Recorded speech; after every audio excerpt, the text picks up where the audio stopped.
I'm sure you've noticed how you can communicate like in a whole variety of ways using one word, just in using different voice inflection. You know, you could say, dude, dude, dude. Yeah, and you're communicating completely different things as you do that. When we come to our passage here in Isaiah chapter 5, your voice inflection and how you understand this key word in the passage is tremendous. I don't know exactly what voice inflection to use. This is a word, the key word in this whole passage that we're looking at is woe. But when somebody says woe, that can be used to communicate a whole lot of different things. It could be surprise, it could be fear, it could be anger, all kinds of things. I don't know exactly what kind of voice inflection to use as I read this. But what I do know is that whenever a prophet, a true prophet of God, uses the word woe, it's meant to induce a bit of panic. Because whatever's going to follow is going to be terrifying, and it's going to be fulfilled. It's not idle chatter. It's not a question of whether it's really going to happen or not, or things like that. Instead, when a prophet says woe, it's meant to arrest the attention, freeze the frame for a second. So if you're in Isaiah chapter 5 and we come to verse 8, he says, woe. Woe to those who add house to house and join field to field until there is no more room, so that you have to live alone in the midst of the land. In my ears, the Lord of hosts has sworn, surely many houses shall become desolate, even great and fine ones, without occupants.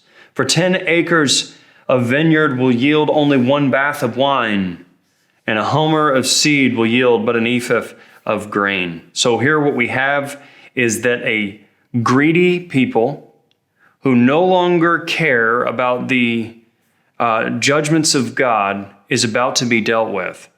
And the extreme to which it's going to happen is going to shake them. Even the rich won't be spared in the coming judgment. What we find here in general is that the land hungry, the people who have to just keep accumulating, too much is never enough, just need more, more, more. They don't have a big house and they're happy with that, or just 10 acres of land, they need to keep adding. And if you consider the nature of how Israel was meant to be parceled out in the families and in the tribes, this is especially grievous. They're not content to have enough for themselves. They must dominate. They must have a monopoly. And they want to accumulate until there is no end to that. The land hungry here, though, end up food hungry. This is the natural way in which God works, reaping and sowing, the boomerang effect of sin and its consequences. God will bring this back upon them. Then we read in verse 11, first of all, what we see is a group of people who ignore God. God did not allow for this accumulation of land. He didn't allow for this. He had told them not to do such things. They ignore God. Now we see a people in this next section who are trying to forget God. Verse 11, woe to those who rise early in the morning that they may pursue strong drink. Getting up early so you can party, and who stay up late in the evening that wine may inflame them. What are they doing here? They're living for the party. Their banquets are accompanied by lyre and harp and by tambourine and flute and by wine. So again, we see a very wealthy people who have music, have live music at their parties. That takes a wealthy crowd to be able to pull that off. None of us normal people have that. We have recordings of music, and they didn't have that option then, of course. But here, this people, they have incredible parties. They have a really good time. They pursue the party, and they're able to do that to such an extent as most of us can't imagine. Because they've been able to accumulate wealth. They've been able to add house to house and land to land. And they've been able to oppress people in order to get to their high position where they are. Their parties are so opulent that they have live music. And then finally, as a condemnation, it says in verse 12, but they do not pay attention to the deeds of the Lord. God is not against having a party. He's the one that gave the nation of Israel various feasts to have throughout the year. God wants proper celebration. He's the one who speaks in Song of Solomon. When the couple gets married, and he says the only time he really enters the picture with his voice is when he says, imbibe lovers and enjoy, be drunk with love. God is not against all of that. However, this is not a people who are partying or dancing for the right reason. This is a people who have gone off the rails, and they celebrate themselves and their own opulence. They do not pay attention to the deeds of the Lord, nor do they consider the work of his hands. They party so much that they don't think about anything beneath the surface. Just go from party to party. Just from one good time to the next. Don't bother with the fact that you're dying. Don't bother with the fact that the land is falling apart around you and that judgment is coming.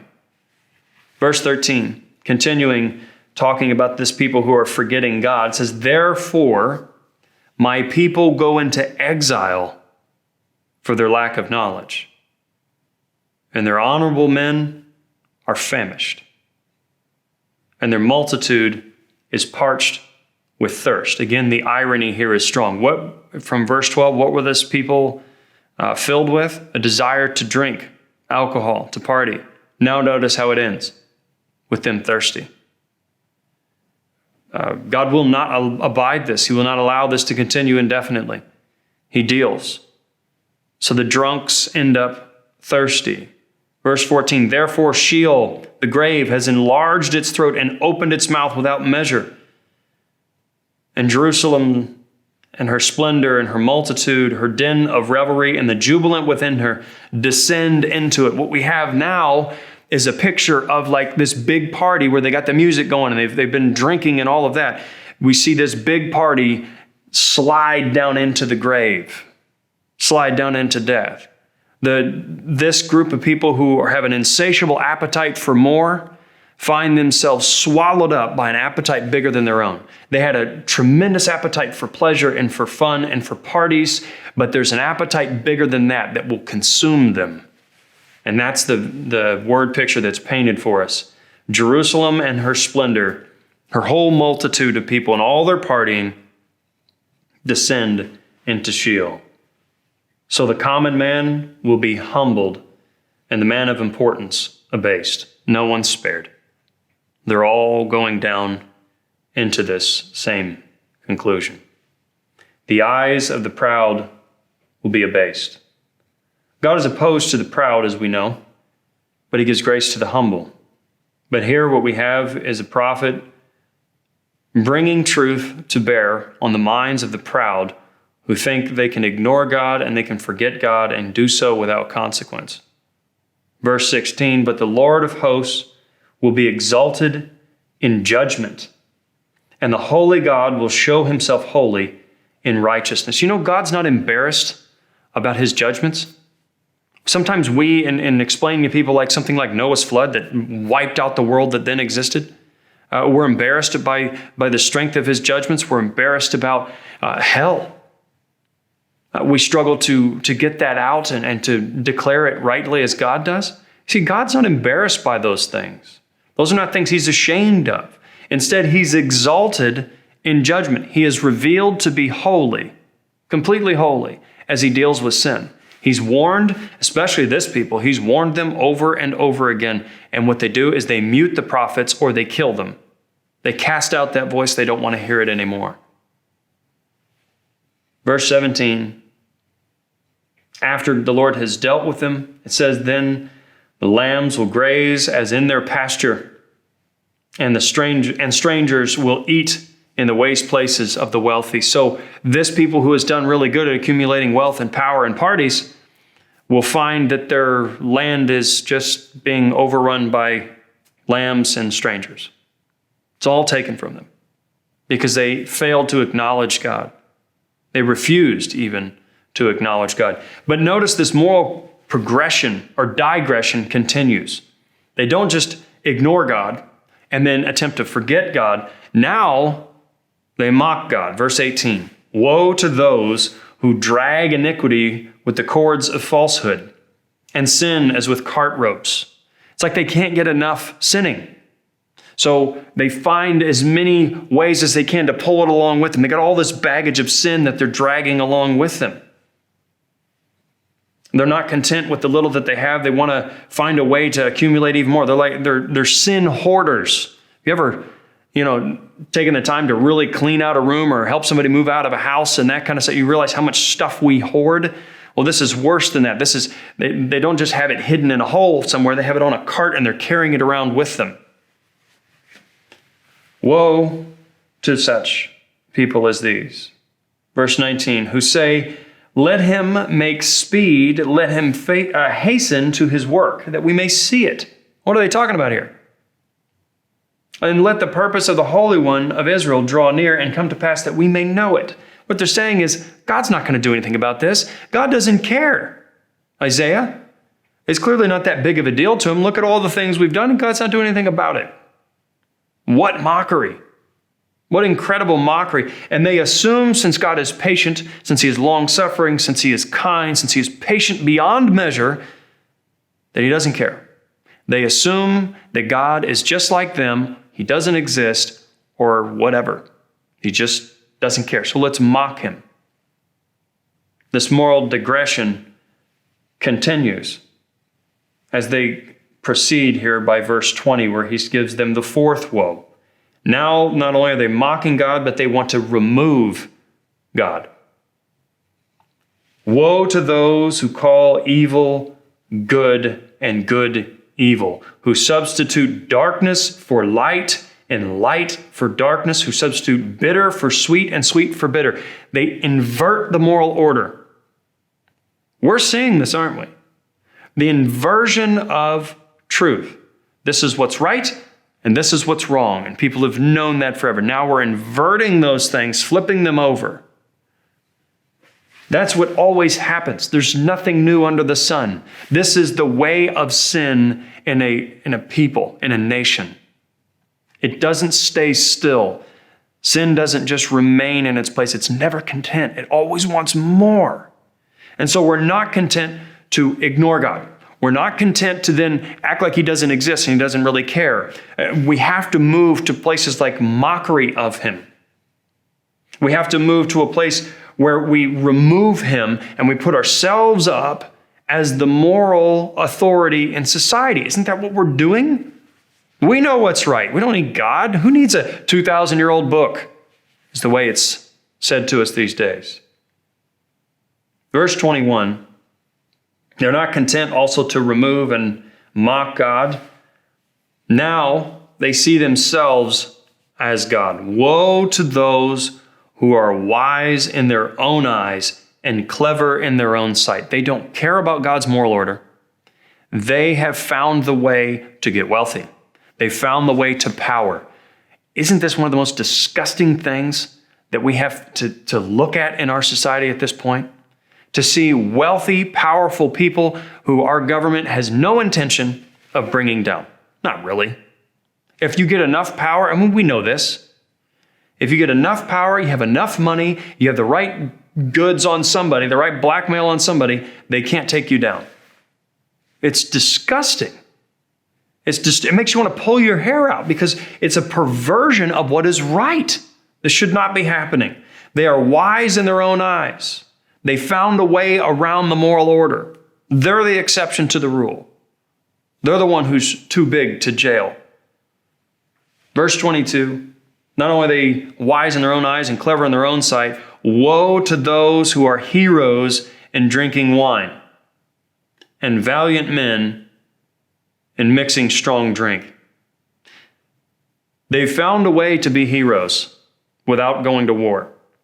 They found a way to prove that they're valiant without doing anything that's difficult, without doing anything that's actually praiseworthy. See, after they invert the moral order, now they come up with new, dumb standards for achievement. And a true hero in their eyes, since they're all about the party, is the one who can drink the most, the one who can put down the most alcohol, the one who can party the hardest. This is the rock and roller of the 1980s and 90s that we've seen now that's completely washed out or dead. heroes in drinking wine, valiant men in mixing strong drink, who justify the wicked for a bribe. They say people who are clearly wrong are actually righteous because someone greased their palm and gave them some money under the table. Irritating, frustrating reality. Not only do they justify the wicked for a bribe, but whenever you do that, you get the second half of verse 23, and they take away the rights of the ones who are in the right. Always have to do this. It doesn't stay stagnant. You can't just justify one group without undermining the other. This group of people has not just ignored God and forgotten God and mocked him, and then removed him, set themselves up as the authority. Now, as we see in verse 22 and 23, it reaches its apex, its end game, and that is they rule. They don't just say they're God, now they rule and govern as God. There's a reason why when I read through this text, I see our country. I see people, a nation that has gone through many of these steps, and in varying degrees at different times, we see it very much on display.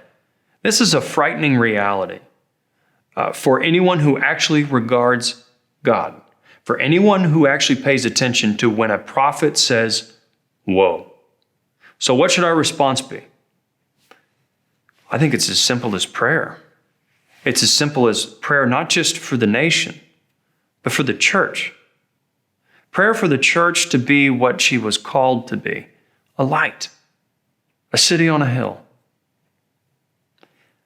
Not only ought we once again renew our dedication to prayer, but we ought to renew our dedication to our eagerness to walk in holiness, to not be this, to not be content with the American dream, whatever that is, to not be content with the ideas, the plans, and the mentality of the world, but instead to rather bring it down, to crush that mentality in our own lives first, and those in our family, those who are within our purview, those who we have the opportunity to speak truth to tear down lofty speculations that the world has built up against God, to destroy castles that are built on sand.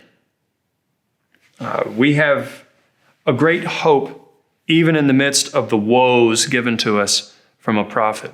We have a great hope in God that God will yet sustain his people. May we be those people. May we be supremely dedicated to him, humble in our service of him and our service of others, eager to pray for others, to pray for the church, to pray for this church body, to dedicate ourselves to the Word of God, to know it and to know his mind, that we might be useful and abounding in good works. I hope you're encouraged even as you read a depressing message in Isaiah today. We'll see you next time.